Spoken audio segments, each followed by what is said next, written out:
the line of instrument preamplifiers, what we really wanted to do was, bring our studio type electronics into a package that you could put on the floor in front of you on a stage.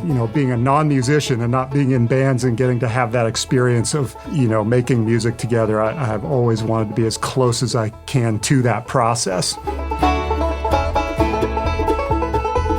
Greetings, folks. It's Keith Billick here. I hope you're having a great day today. Thanks for joining me for the Picky Fingers Banjo Podcast. Finishing this episode is pretty much the last thing that I'm going to be doing before packing up and going down to Raleigh, North Carolina for the IBMA convention. So I've had a lot of cool podcasting stuff lately. I get to finish this episode and share it with you. I get to... earlier today, I had one of the VIP lounge meetings with the VIP supporters of the show, and I'll mention more about that later. But then also, as I just mentioned, I get to go to the IBMA show where I will be at Exhibit Booth 112 with my good pal Dan Patrick. He does the Mandolins and Beer podcast. So there'll be a podcasting booth, essentially. So if anyone is hearing this in time and you happen to be in Raleigh for that convention, stop by and say hi. I'll be there all week. And if you feel like you need a souvenir, I will have the famous Picky Fingers logo t-shirts that all the cool kids are wearing. And there will probably be some special show pricing for those. So that's a great way to up your fashion game and also support the podcast in the process. Plenty of other ways to support the show. For if you do want one of those shirts, but you're not going to be at IBMA, go to banjopodcast.com and check those out. They're very nice, very comfortable, guaranteed to improve your social status, brighten your smile, clear up your skin, make you look 10 years younger, and improve your banjo playing in the process. So check that out. The other main way to support the show is to go to my Patreon page, which is patreon.com/banjopodcast. That's how you enroll to be a VIP supporter and get invited to those monthly video meetups with me and your fellow VIPs. And that's what we had earlier today. It's always a lot of fun and always room for more. So check that out. Patreon.com/banjopodcast. And of course, another one of the excellent prizes is personal recognition on the show. And today we do have a very special Patreon supporter to thank for their very generous contribution to the show. And today that person is Robert McNeil. I don't have a whole lot of information about Robert, but he subscribed at the top Hall of Honor inductee level on the Patreon page, which is, of course, the highest civilian honor bestowed upon, devoted listeners of the show. So Robert McNeil, wherever you are, thank you so much for your support. I also love hearing your feedback, comments, suggestions, all that stuff. So get a hold of me at pickyfingersbanjopodcast@gmail.com. If you have any of those things to share or just want to introduce yourself, that's cool too. My special guest for this episode is Michael Grace. Michael is not only a huge fan of banjo music and all sorts of bluegrass, but he just happens to be the co-founder of Grace Design, the makers of some of the top quality audio equipment you can buy, especially for acoustic live performance.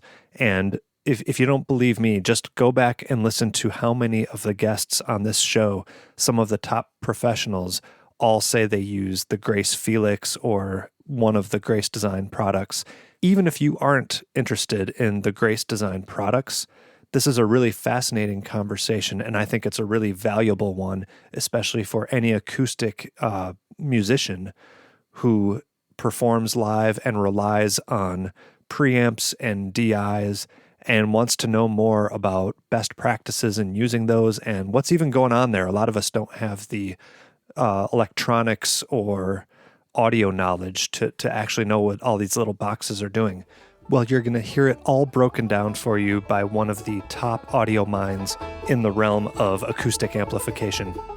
Last thing before we get started, you'll hear me mention him during the interview, but special thanks also goes out to my old buddy, Jamie Crapel, who was a college friend of mine and actually recorded the first album I was ever on playing banjo. He went on to work for Michael Grace at Grace Design and had a big hand in the development of some of their products. So when he heard that I wanted to do an episode that was sort of an electronics and acoustic amplification 101, he made the introduction between Mike and I. So Jamie, thank you so much. And to everybody else, enjoy this interview with Michael Grace of Grace Design.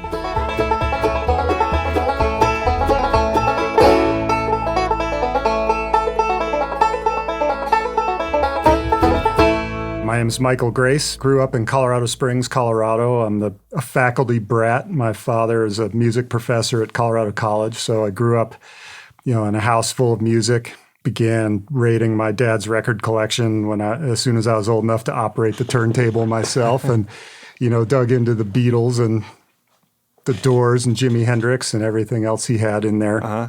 I bought my first tape recorder when I was in fourth grade at a yard sale for $5. Had a little wired microphone with it, and I would stay up late at night and hold the microphone in front of my AM radio and record Casey Kasem's Top 40 and try to stay up till midnight to get the number one song.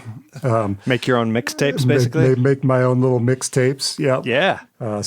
That's how I came interested in electronics. I don't know. I've just always been sort of drawn to, especially sound equipment, whether was my dad's stereo. He had a tape recorder. I bought my own. I was just always sort of enamored by things that could record sound and play them back.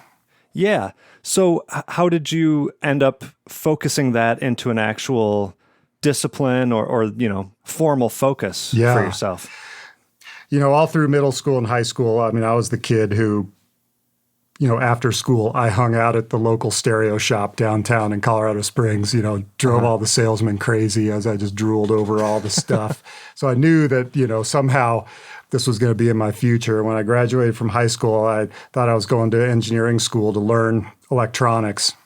So I went to college and I lasted 1 year in engineering school, and then I dropped out because I got a great summer job, my first summer home from college, working for a guy who makes really high-end hi-fi gear, like power amps and preamplifiers for, home hi-fi. Yeah. And so all of a sudden, engineering school was kind of geared toward sending kids off to work for, military contractors and all that stuff. And here I was all of a sudden learning audio gear. Which is sort of what you always had in mind, it sounds like. Yeah, that's totally what I wanted. And that's what I thought I was going to go to school for. But this opportunity dropped into my lap, and I had this great summer job that turned into a 6-year sort of apprenticeship with a really brilliant designer.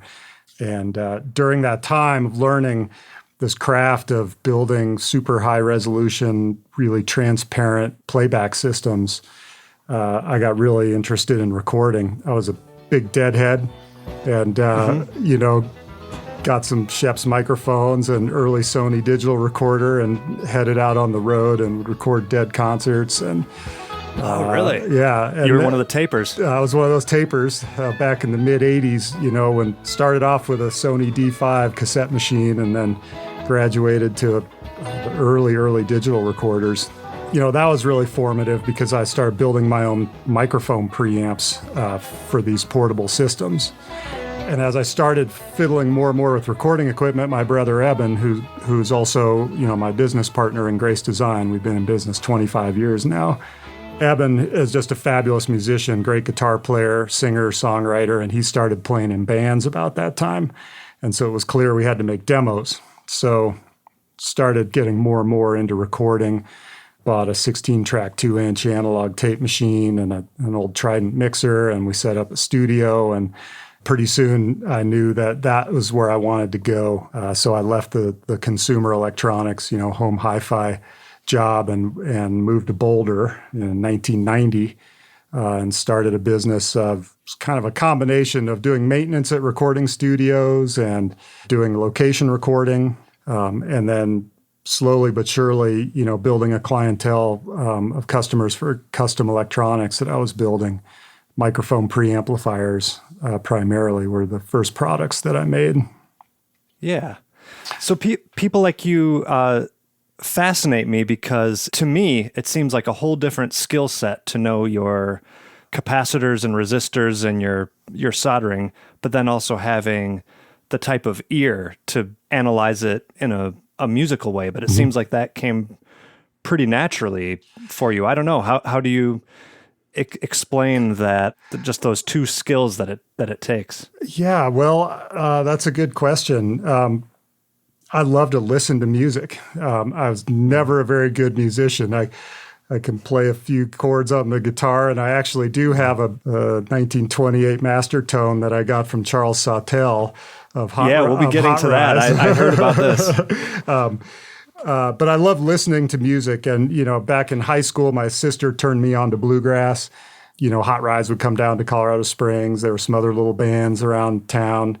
So I always loved to listen to music. And I love to try to get as close as I could to the source when, if I'm listening on a recorded material, a high quality playback system was something I always, endeavored for.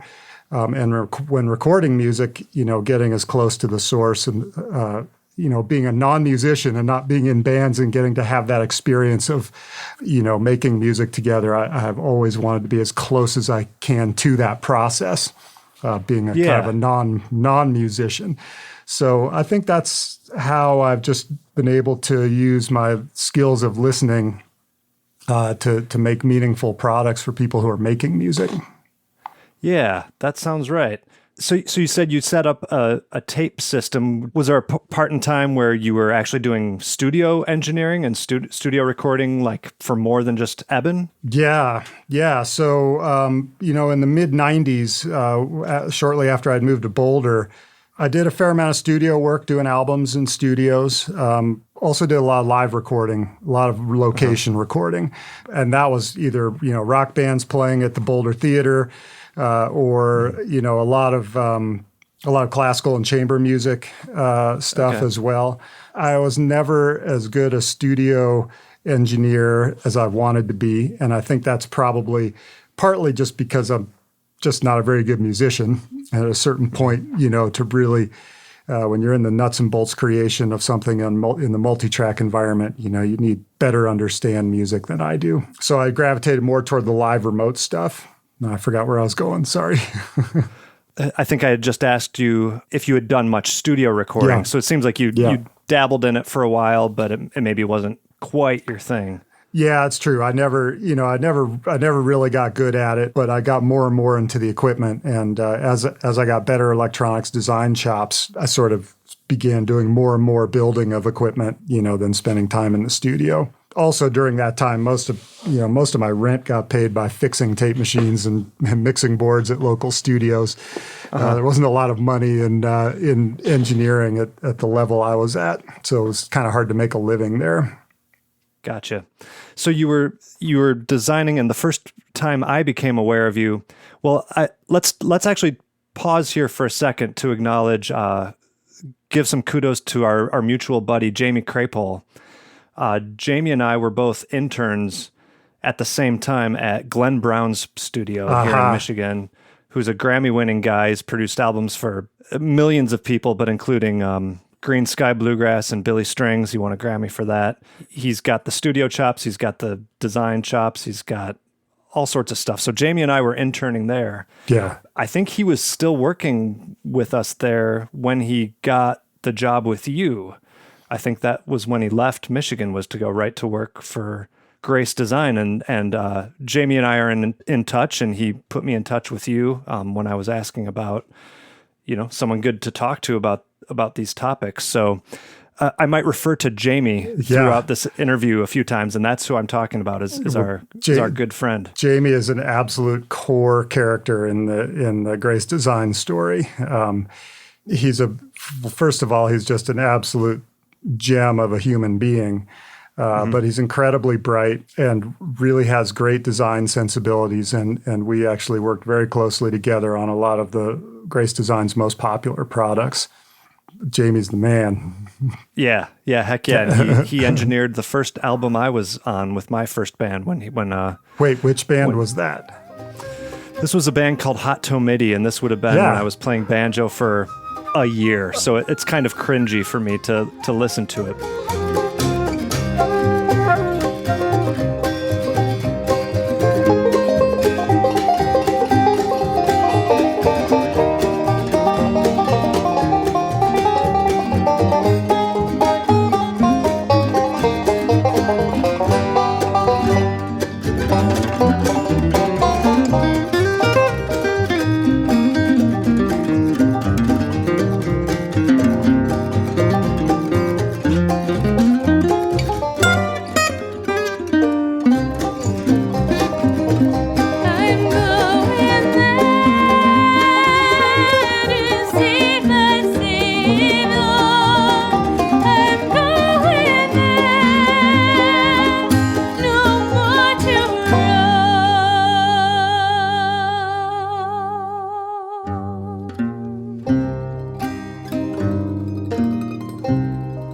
but Jamie was there doing a good job, and you'll have to ask him about the studio we used. It was haunted, so Jamie has some ghost stories to share.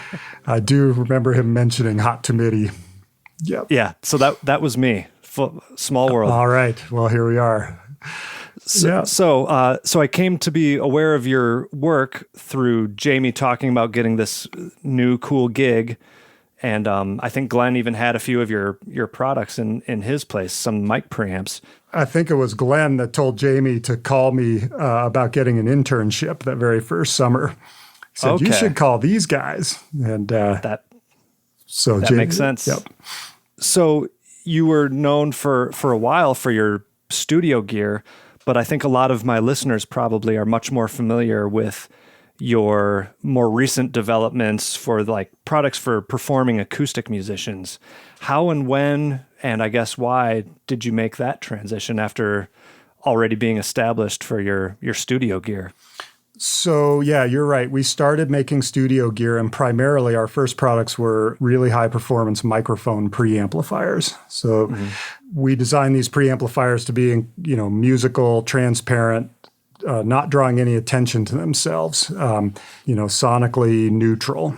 And along the way, we started coming out with some microphone preamps where we added high Z instrument inputs on the front panel for the case where maybe you're recording some stuff and you need to direct inject a guitar or a bass or a keyboard or something directly, and you need a preamp to get it up to level to go to your recording system.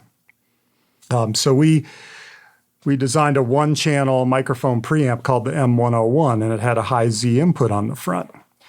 Well, a couple of years after that thing had been in production, I was at Rocky Grass, and here comes Edgar Meyer with a 101 sitting on a stool, and he's got his bass plugged into it for his live rig. Yeah. And we were pretty blown away by that. Right. And as well, some friends of ours in Uncle Earl, Jesse Burns, had gotten a 101 and started plugging her fiddle into it, and they just loved the way that mic preamp with a high Z input could capture, the essence of their instruments. And so, cool. For a number of years, more and more musicians started buying our preamps and using them that way. And over time, we realized, we could really take this concept and repackage it and add features that are really more friendly for, live sound environment, live stage environment, and make this product much more useful to people. As well, not everybody has, the quality of instrument that Edgar or Jesse Burns plays, right. and you might need some equalization to compensate for problems in the instrument or the pickup or the combination of the two. So that was where the idea of the instrument preamplifiers was born. It really started with our earlier mic preamps. So it wasn't even necessarily your idea. It was just that people were using your products for that anyway. It was their idea, and we ran with it. So that's great. Yeah. Yeah. Now, Eben is a guitar player and was very instrumental in, understanding a lot of the specific intricacies and needs of, modern acoustic players. And we knew Richard Battaglia and the preamps that he'd been building, the blending preamps, the pendulums. So we knew that we needed to come up with something that would allow the folks that are doing blending to be able to handle that. But yeah, that's kind of where it originally came from. Now, those folks that you mentioned that you saw using the 101 for their stage preamps are all from kind of my world in the general bluegrass rootsy realm. Does that even today, is that a pretty big portion of your business, do you think, are bluegrassers, or has it caught on to other country and folk and just all-purpose acoustic everything? Certainly the largest sector of acoustic preamp customers are in the sort of the bluegrass realm, from small traditional bands up to the big high power acts. The Edgar Meyers. Yeah. String dusters were here last weekend for the Rocky Grass, and that's kind of pretty much an honor to see the stage littered with Felixes there. Oh yeah, it's got to be great. It's interesting to watch the evolution, right? 15 years ago, we were going to Rocky Grass, and everybody was trying to figure out how to play around one microphone and get back to the the roots of getting around the can. And now, pretty much everybody wants to be plugged in, be able to play louder, be able to monitor, and all these things. But back to your original question, yes, bluegrass is the biggest sort of genre that we sell instrument preamps to. Jazz is pretty big too, especially in the bass player realm. For acoustic bass, being able to blend a pickup and a mic is really just a great option for live playing. We have a fair number of people in the sort of more folk circles playing, guitars primarily. And then we have a kind of a small segment of customers that are classical guitar players that really like the Felix. So yeah, that makes sense. Jamie, we alluded to this a few minutes ago, but Jamie also told me you have quite a history with Hot Rise. So talk about your interactions with them, and I definitely want to hear about this banjo. So any of you listeners who wrinkled your forehead of why do I have this guy on a banjo podcast? There's a connection here. So we can prove it. Yeah, tell us all about this. Well, first of all, I'm guessing I'm safe here saying that I love the banjo.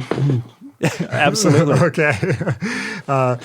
So as a teenager in high school, my older sister she discovered bluegrass and started turning me on to it. And there was a local band in Colorado Springs called the Reasonable Band, and they had a mando player, and now I can't remember his name, but he was really great. He ended up getting hired by Larry Sparks and kind of spirited away, and then the Reasonable Band went away. That was too bad, but it was good for him.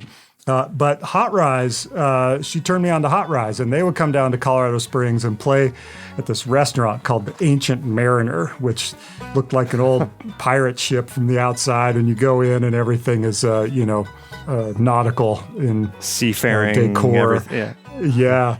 Fishing nets. I was 15, but I was probably 6'2".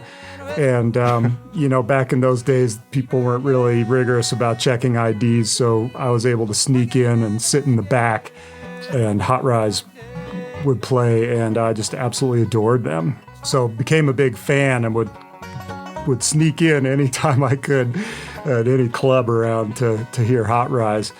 Years later, when I moved to Boulder and was doing a lot of studio maintenance, I met Charles Sawtell because of the Hot Rise guys. He was the one that had the studio. And so he had, mics and preamps and an old Scully 8-track tape machine and stuff that would break. So we got connected by a friend of ours named Mickey Houlihan, and we became good friends. And I would go up there and hang out and, help fix the stuff in his studio. Yeah. And I would trade him microphone preamplifiers for banjo lessons, and lessons from Charles. Lessons from Charles. He was a very serviceable banjo player, and he had a couple of nice banjos. He had 2 Gibson Master Tones, and one I don't know what it was, but it had gold all over it. It was very, very fancy, and he had another one that wasn't gold all over it, and not long before he died, he said, "Hey, you want to trade a 201 mic preamp for this banjo?" That sounds like a steal of a deal. So yeah, I traded him a mic preamp, and he gave me that banjo, and that was. And what is it? You said it's an old Granada? It's a 1928 Master Tone.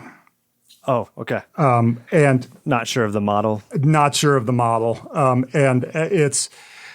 not a banjo expert, but one time Mike Munford was here because his band, Frank Sullivan's band, was coming through town, and they were getting some stuff set up on their Felixes, and he is an encyclopedia of banjo technology, and he opened it up and took a look at it and said, "Well, that's a tone ring from a blah, and that's from a." And so it's not a intact original thing. It's got a little bit of a Frankenstein machine, but It's almost more rare to find any that are not Frankensteins at this point. So yeah. So anyway, that's the story behind the 28 master tone. And that's so cool. And I'm not able to play it the way that it deserves to be played, but it's a great reminder of Charles Sawtelle, who was really just a fabulous musician and a really wonderful man.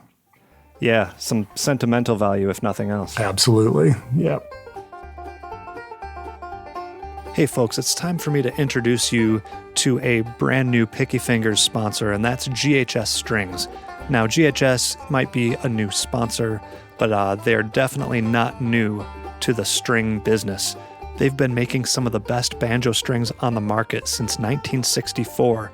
They use their proprietary lock twist on the plain steel strings for incredible stability, extra large loops for easy installations on any tailpiece, and a wide range of gauged sets for every player. My personal favorite that I've been using for years is the PF 145s, but they do have a lot of options for whatever your preference is. And they're very durable, have a long lifespan, and probably my favorite part is that these things are made right down the street from me in Battle Creek, Michigan. So not only do I think they are the best strings out there, but I can feel good about supporting a local company. And I'm not the only one who thinks very highly of their strings. GHS strings are also used by J.D. Crowe, Sonny Osborne, Todd Taylor, Bela Fleck, and a lot more. So go check out what they have to offer at their website, ghsstrings.com. The Picky Fingers Banjo Podcast is proud to be sponsored by Peghead Nation, with Peghead Nation's streaming video courses in banjo, guitar, mandolin, fiddle, dobro, upright bass, and ukulele. You'll learn bluegrass, old time, and other styles from some of the most talented players and instructors in roots music. PegheadNation.com features a great lineup of banjo instruction, with courses including Beginning Banjo with Bill Evans, Bluegrass Banjo with Bill Evans, Clawhammer Banjo with Evie Layden, Wade Ward-style banjo with Bruce Molsky, the Banjo According to Danny Barnes, and Contemporary Bluegrass Banjo with Wes Corbett.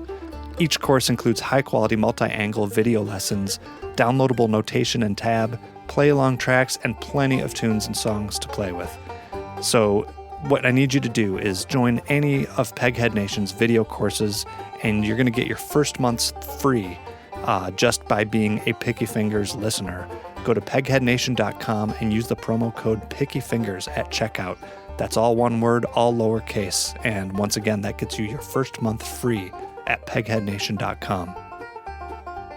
The Picky Fingers podcast is also sponsored by Elderly Instruments, which is the world's most trusted source for new, used, and vintage fretted instruments.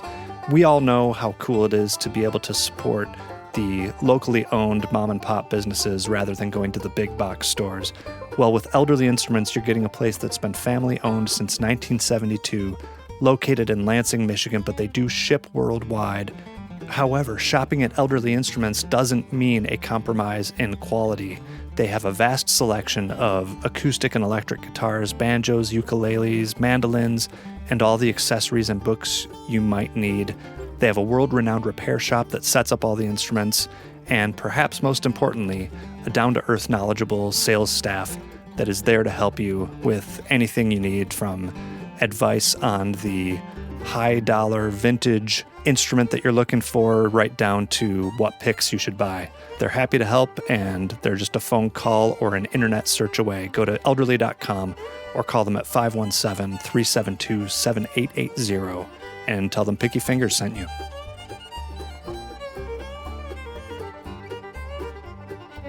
So let's move more into your company and your products. I'm thinking most banjo players and probably most musicians in general probably don't even understand why they need a preamp or a DI box, other than everyone tells them they need one and they see everyone using them.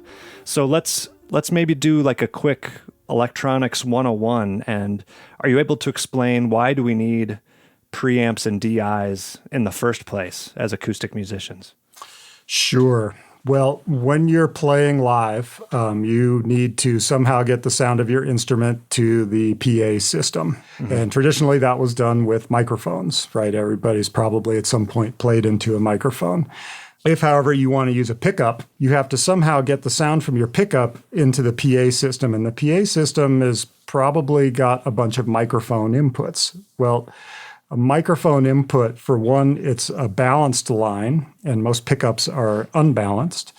And it also has a very low impedance. So if you plugged your pickup directly into the microphone input line on the PA system, the very low impedance of that microphone input would swamp down the output of your pickup so that you would barely be able to hear it. And it would also create an electrical load on your pickup that would dramatically affect the tonal characteristic of it.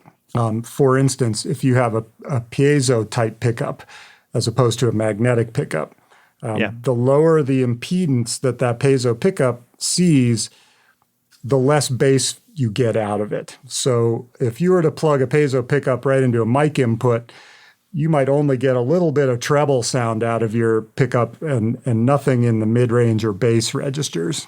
The problem is one of impedance matching. So a pickup wants to see a very high impedance so that you can have a flat frequency response all the way through the useful range of your instrument. Okay. So what a preamp or DI does is allows you to take a high impedance signal from a pickup and convert it into a low impedance signal that the PA can understand on the microphone inputs.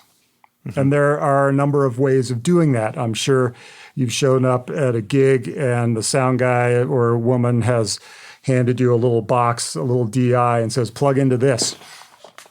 And you've seen DIs. There are those little boxes on the floor that you plug your instrument into, and there are a variety of types of them. There are passive DIs and active DIs. And a passive DI uses a transformer to convert the sound of the signal from your pickup to a mic level signal and convert it from unbalanced to balanced. But it doesn't add any power to the system. So to do that, the transformer has what's called turns ratio, a bunch of windings on the input and only a few windings on the output wrapped around a magnetic core. And the result is something that, depending on the impedance of your instrument and the impedance of the mic input, you're going to get a different sound quality every time. So the idea behind an active DI is that an active DI can have an active amplifier with a high impedance input to receive your pickup signal, and then it has some power to drive the low impedance microphone input without loading your instrument in any way. And in its simplest form, that's called a buffer, is what a preamplifier is. So what we're doing is we're combining, for example, the BIX, that's our simplest instrument preamplifier. It consists of three components in the signal path. There's an input amplifier that has a very high impedance input that won't affect the frequency response of your pickup. There are a couple of tone shaping controls, and then there's an output driver that drives a transformer with plenty of power to the microphone level output, which then you can feed on to the PA system. Yeah. Real quick, just to make sure we have our terminology straight. You keep referring to high and low impedance. A lot of times things will be labeled high Z and low Z. And just for listeners to be aware, that's synonymous, is it not? With high impedance and low impedance. Z. Yeah, Z is just the shorthand. The letter for impedance is Z, the letter Z. If you say high Z, that means it's high impedance. And impedance is measured in ohms, but indicated with a Z in this case. Mm-hmm. And then also, you've mentioned a few things about balanced and unbalanced. And a good rule of thumb, at least for the instrument cables that people use, is if you're using a 1/4-inch cable, that tends to be unbalanced. Of course, there are balanced 1/4-inch cables, but that's not what you use for your instruments and your amps and stuff. Correct. And then the balanced cables are when you see those 3-pin microphone cable XLR plug style. as a general rule, is that a good thing for people to keep in mind? I think that's a good general rule, especially, in the stage environment. A tip TRS or tip ring sleeve, quarter-inch jack is not something you'll typically find with balanced audio running on it. Like you said, you'll primarily have instrument cables, which are tip and sleeve, and then microphone cables, which are 3 pins, which are ground, positive and negative. And tell us real quick, what is special about a cable being balanced? Well, balanced lines were invented so that you could send a signal over a long piece of cable and reject noise and interference that might get into it along the way. It can reject noise that might get into the cable from external radiated sources, like maybe a lighting dimmer or something that the cable's running near.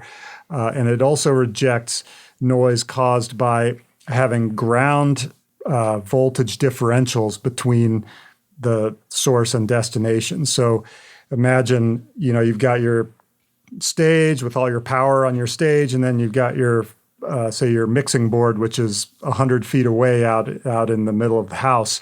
The AC power between those two places might have different ground potentials, and that can cause a hum in your signal if it's an unbalanced signal. But when you go to a balanced signal, it can reject that noise.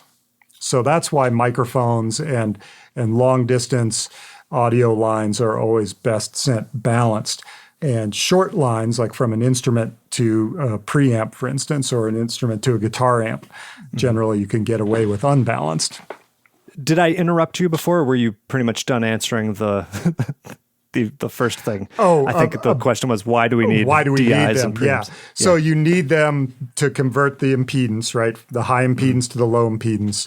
Yeah, just to sum up, there are two basic types. There's passive and active. And the active type is much better, especially for acoustic instruments, where you're really trying to preserve natural tonal characteristic of an instrument, whereas an electric guitar with magnetic coils it's a sound that you're creating from scratch, basically.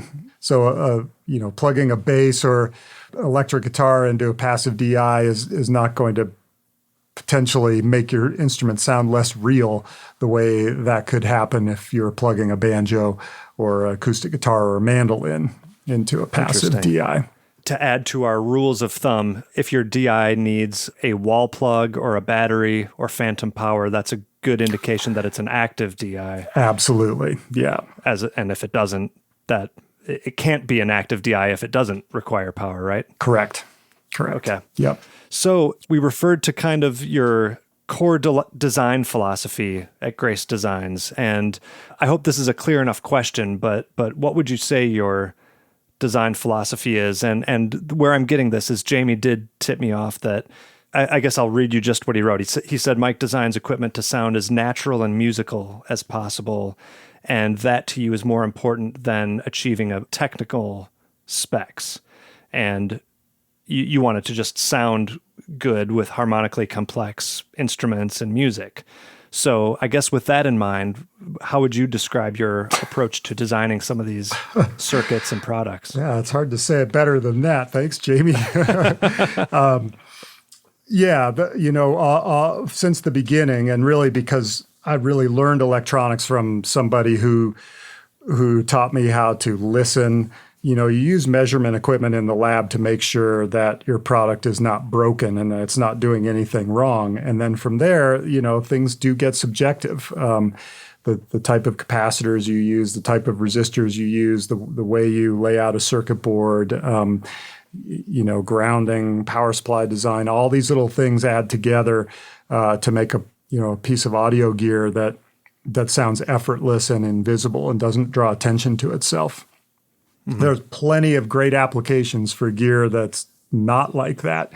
Compressors, things that, something with overdrive or with a tiny little transformer. If you're looking for distortion, you can overload something and get some vibe out of it. But there's plenty of that out there. But my philosophy is to, capture the essence of whether you're recording something with a microphone or capturing an instrument for for live sound is to get as close as you can to the natural sound of that instrument. So I think, our electronic circuits all try to do that, whether it's just for studio use or whether it's for live sound use. The line of instrument preamplifiers, what we really wanted to do was, bring our studio type electronics into a package that you could put on the floor in front of you on a stage. And that was, that's why they're bigger and much more expensive and, use AC power plugs instead of, batteries. Yeah, that's the basic philosophy behind the instrument preamps, is to bring something that's just really natural, open, lots of headroom, very low noise, very low distortion. So that just gets out of the way and it's not a part of your sound. It's allowing your sound to get through. Is it challenging to design something with that goal, knowing that it's going to be used by people who play everything from an upright bass to a mandolin to a nylon string guitar and use every sort of pickup from the piezos to all the different magnetics? And, there's such a crazy range of permutations of what people are plugging into these things. Yeah. That's got to be challenging. So how do you navigate that? Well, in the case of the Felix, we kind of added feature by feature everything you would need to make it a flexible enough machine to be able to adapt to almost every type of instrument and pickup pedal board environment, if you will, that you might be able to throw at it. So the result is, in the case of the Felix, there are a lot of options, a lot of switches, variable input impedance to match it to different types of pickups. We're still talking high impedance, but yeah, some pickups need higher impedance than others. And then, we have parametric equalizers, so you can adjust the filters so that they work properly for a bass violin all the way up to a fiddle or a mandolin.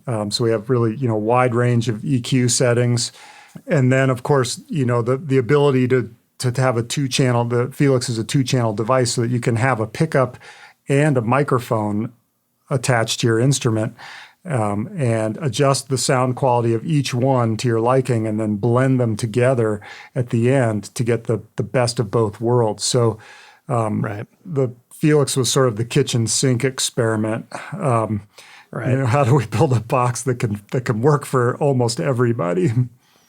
If you had to give an elevator pitch to a professional acoustic musician that might be considering the Felix, is that your pitch, that it has all the adjustments and controls that somebody like that would need?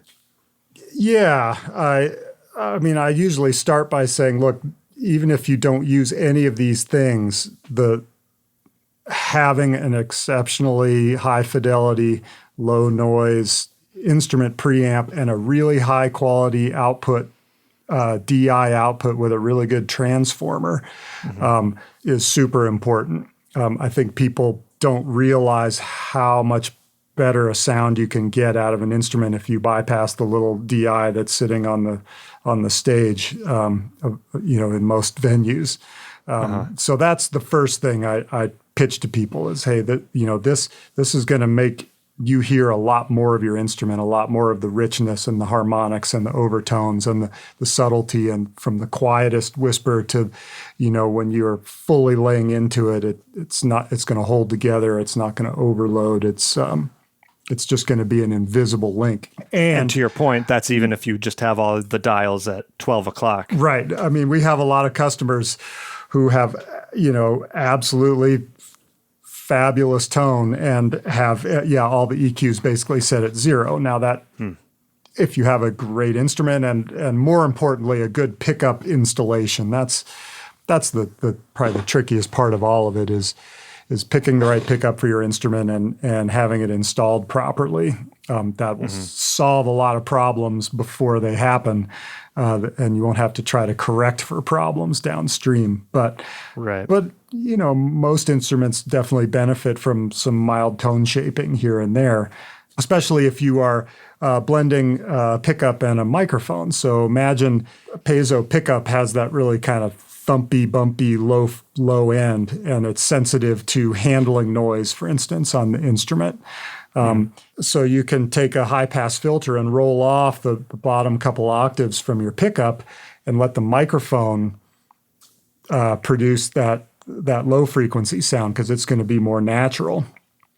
So that's where filters can be handy, even if it's not just tone shaping a signal to make the instrument sound balanced. Is that a pretty typical approach in terms of people who blend, is rely on the microphone for more low frequencies and the pickup for higher frequencies? Does that tend to be the balance between those? Yeah, that generally is a good strategy, and especially if you're in a loud stage situation. That with a Felix, for instance, you can blend the pickup and the mic together and send it to the front of house as a nice balanced blended sound of your instrument. But for the monitors, you can have just the pickup signal and send that just for the monitors, and then you've got the low frequencies rolled off some. It's not going to want to feedback.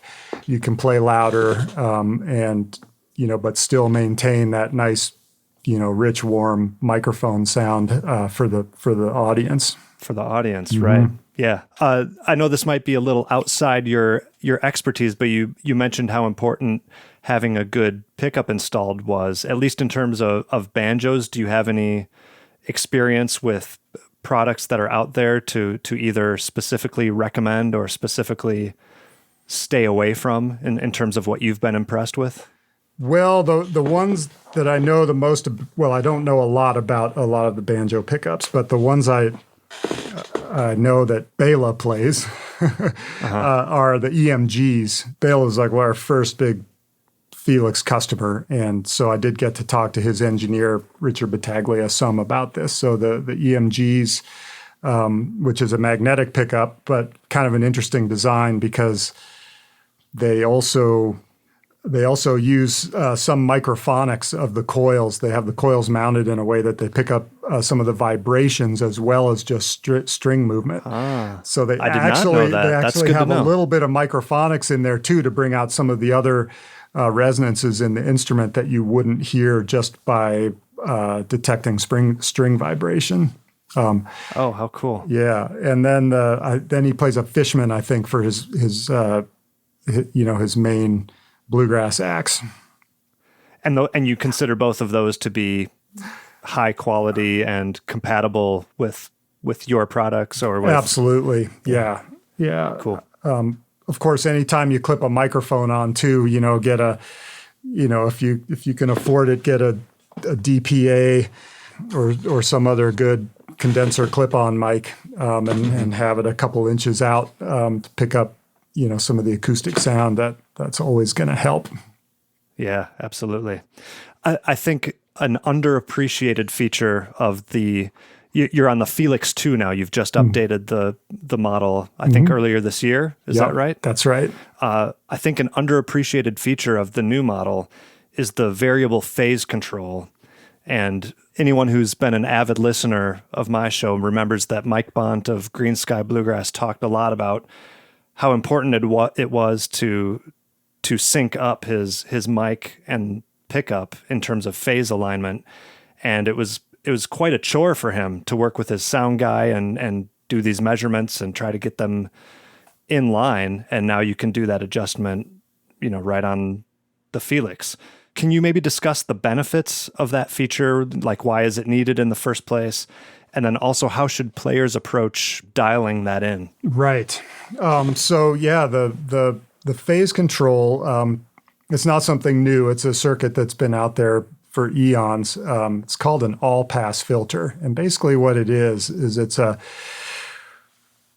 an equalizer that has the amplitude control basically negated by feedback. So all you get is the phase shift of an equalizer. So anytime you turn an equalizer up or down, or a high-pass filter or a low-pass filter, you get a associated phase shift with the roll-off.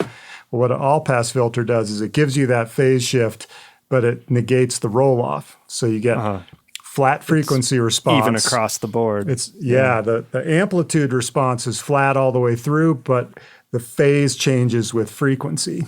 So imagine a situation where you've got a pickup, say on a bridge under the saddle, or and then a clip-on mic that might be.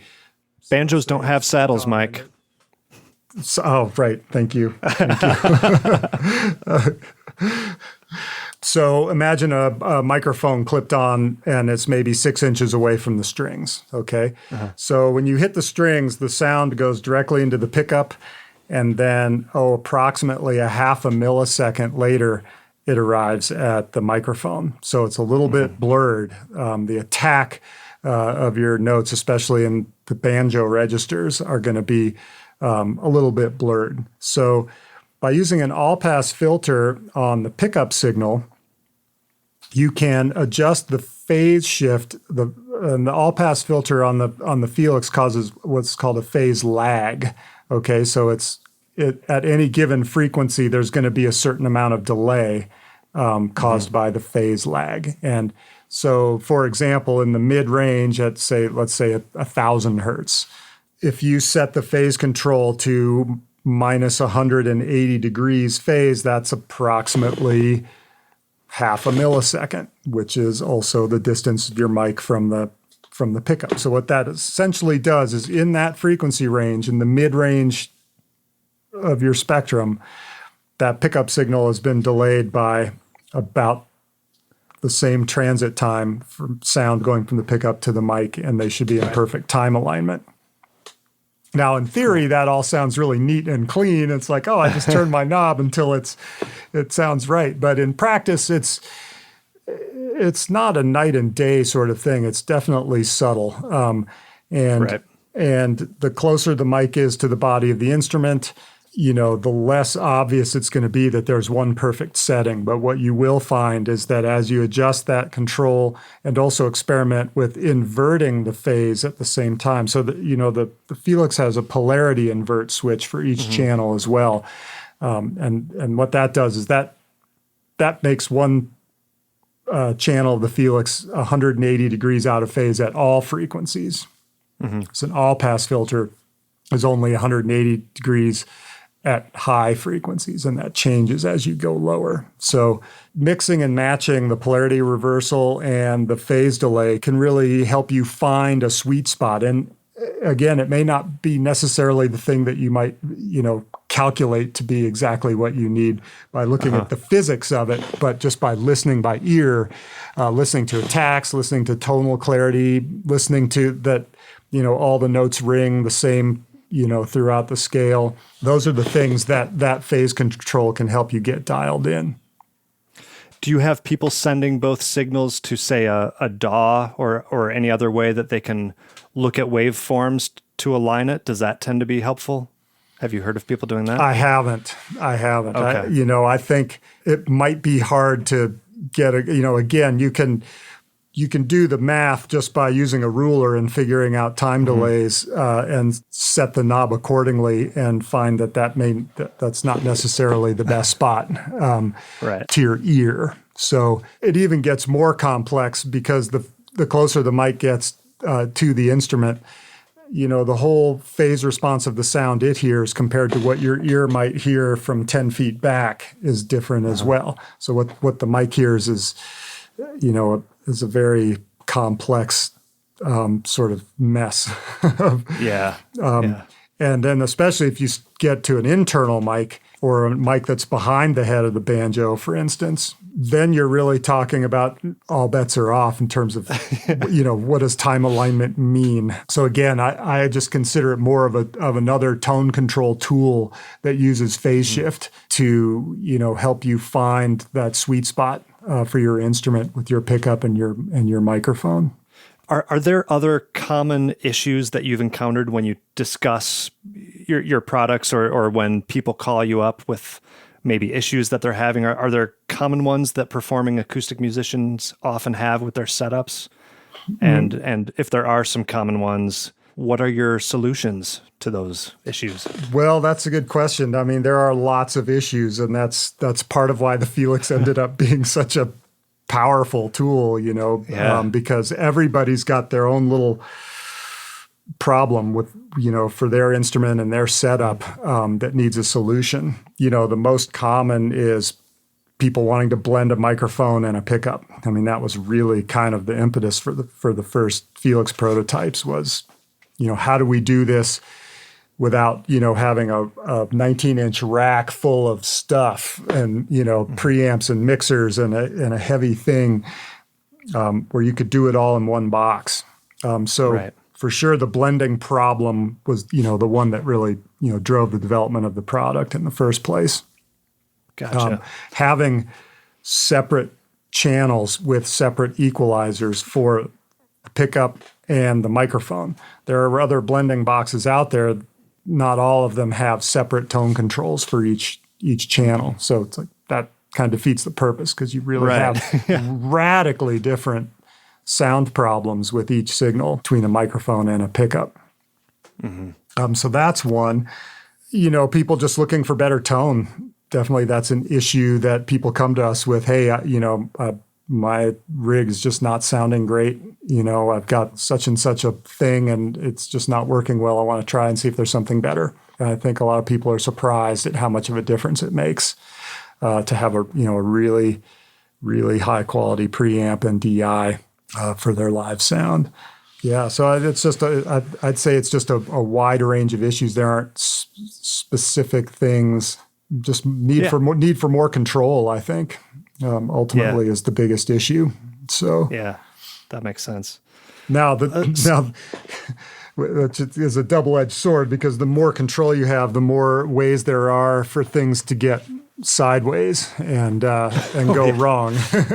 Yeah, and we certainly, my cell phone has rung on many occasions. Someone at sound check with their new Felix, and they can't get any sound out, and they're freaking out, flipping the dip switches all over the place. There are lots of ways to get in trouble. So we always recommend, never show up at a gig with your brand new Felix. Without workshopping it a little first. Yep. That's funny. Especially in the jamgrass world, we're hearing a lot of players incorporating effect pedals into their even acoustic setups. So I guess this almost harkens back to your Pete Warnick fandom with his Phase 90. Do you have any advice for people who want to incorporate stomp boxes into their setup? Because I know that throws a wrench into our high impedance, low impedance, everything. If I have a Felix or a Bix or whatever, and I want to play a Phase 90, what's the best way to do that? Yeah, great question.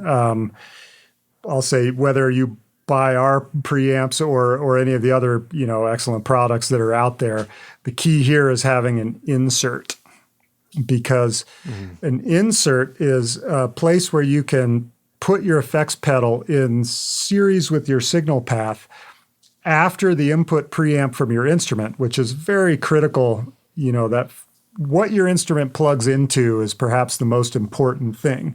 So you don't want to just plug your instrument into a pedal and then a tuner and then a blah and then a DI, because all those boxes are going to have unknown impedances. They're going to probably be running on, very, very, very low power amplifiers because they run on batteries and you need long battery life. So they might be a little noisy.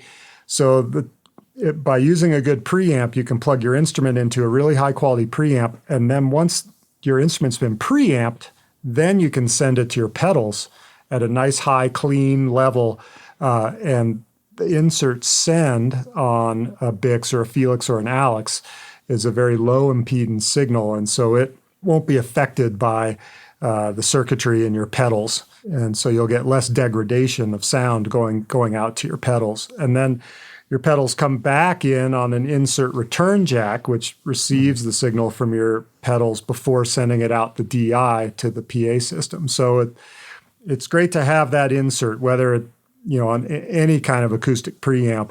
I would always recommend using the insert for your effects and your tuner better yet, if you have a Felix or an Alix or a Bix, you can use the amp out or tuner out for your tuner, so it's not in your signal path at all. Because a lot of tuners have a nice, great straight wire with gain, no degradation, but you never know, and so you don't want to send your delicate signal through a tuner if you don't have to.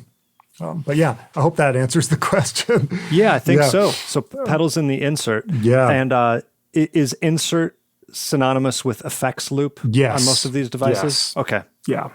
I thought so. I know they work about the same, but I didn't know in terms of signal flow if they match up. Yeah. Basically, it's a place in the signal path in your preamp where you can break out and send through a loop and come back in. Yeah. Give it a detour. Yeah. And I think that's pretty much all I have, other than to bring it back to on topic for the show. Who are some of your favorite banjo players? Well, let's see. I'd have to say, all the obvious ones. Bela Fleck is definitely up there. Allison Brown, Pete Wernick, Tony Trischka, Tony Furtado. God, there's so many great players. But no, that's cool. Those are very, very good choices. Yeah, I mean, I got introduced to bluegrass, but not traditional bluegrass. Primarily, the first bluegrass I listened to was Hot Rise, and Dave Grisman's bands. So sort of West Coast. All the early Tony Rice stuff. I guess, obviously Earl Scruggs is kind of awesome too. But I find myself listening to more sort of progressive acoustic genre, if that's such a thing. Absolutely. But it's kind of funny that over the years, you mentioned Hot Rise as being not very traditional, and in a way I agree, but it's funny how over the years they seem more and more traditional as players get more and more away from the 1940s and 1950s style of sound. Yeah. Well, there are a lot of adventurous banjo players out there, and it's awesome. Room for everybody. Yeah. Is there anything else we forgot to mention about things that you think are important for acoustic musicians to know, or about your products specifically? I think we hit just about everything of the notes I put in. I think I answered some of your questions in different places than I thought I would. But I think that's how it goes. Yeah. It's okay. Yeah. Cool. Well, let's just leave people with making sure they know how to find your products now that they've heard all the cool things about them. What's like a website they can go to, and give us all the information of how to find Grace Design's products. Yeah. So Grace Design is on the internet at www.gracedesign, all one word, singular, .com. And you can see all of our products there and look at the owner's manuals if you want to dig in and see how it's going to work and how it might work in your setup. We have a great service department. Alix in service is always happy to answer questions, pre-purchase questions, whatever. We want people to be successful with our products and find a good way to integrate them and have it work out well. Well, thanks a lot, Mike. Glad you had fun at Rocky Grass, and it's always great to see more and more of your boxes making their way to stages. It's helping everyone sound good. All right, my pleasure, Keith. Thanks so much for the chat. That's going to wrap up this conversation with Michael Grace of Grace Design. Thank you so much for joining me. You heard some song clips in this episode. In order, they were Eyes of the World by the Grateful Dead, Wayfaring Stranger performed by my old band Hot Toe Midi, Amalgamations for Solo Bass performed by Edgar Meyer, and then 99 Years by Hot Rise. Thank you once again to Robert McNeil, today's Patreon supporter of the show. Head over to patreon.com/banjopodcast to become a supporter yourself. Contact the show at pickyfingersbanjopodcast@gmail.com. And if any of you are at the IBMA show this upcoming week, come say hi. Exhibit booth 112. It'll be me and the Mandolins and Beer podcast. And I'd love to see some of you there. But I've procrastinated packing for that trip for long enough. So I'm going to get out of here, and I'll see you all next time.